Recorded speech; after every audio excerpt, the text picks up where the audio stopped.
Okay, turning back to California now, officials say multiple people have died due to heavy rainstorms continuing to lash the state. As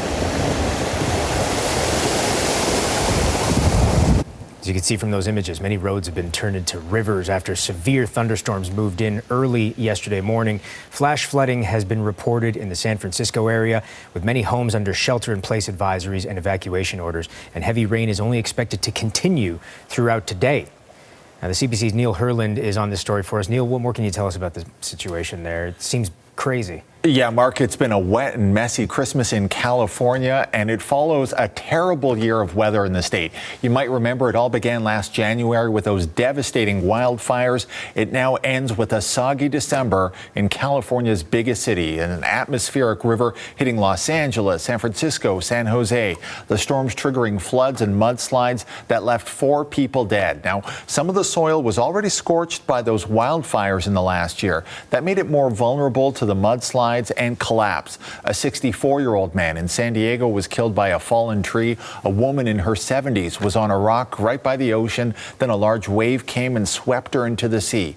California Governor Gavin Newsom declared a state of emergency just before Christmas Eve. As of this hour, I just checked, 52,000 customers are still without power in California. Last night, that number was about 100,000, so there is some movement there. Evacuation warnings are still in effect for residents of San Bernardino County. And finally, the mayor of Los Angeles, Karen Bass, has also declared a local emergency. She's warning residents to be careful because, of course, this is a very busy time for holiday travel. And then there have been some dramatic rescues, too, that we've managed to see. Tell us a little bit more about those. Yeah, so one of the most dramatic rescues happened last night in Ventura, California. We've got some video to show you a homeless man who lives under a bridge on the Ventura River. He was caught up in flash flooding. The water started rising. He knew he was in trouble. He happened to have a cell phone with him. He quickly dialed 911.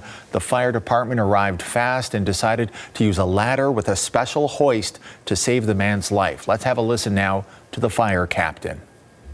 We sent a firefighter over the side, put a harness on the victim, secured the victim, and then we do what's called a flying Stokes operation. Lifted the victim up off the river bottom and onto the roadway. It was a very successful operation, and fortunately was a good outcome. He's uninjured. We do have significant traffic backup, so our next priority is to get the freeway open so people can head home. So California Highway 101 was shut down while that rescue operation took place. It reopened. Paramedics then checked out the man after he was rescued. The good news is he's okay. Now, another big band of rain is about to hit Los Angeles and San Francisco this afternoon. It will continue for several more hours, and then finally we will have a reprieve with some dry weather in the forecast this weekend. So hopefully people in California will be able to enjoy some part of their Christmas vacation. Yeah, I'm sure that's very welcome news to them. All right, CBC's Neil Herland, thank you so much. You're welcome.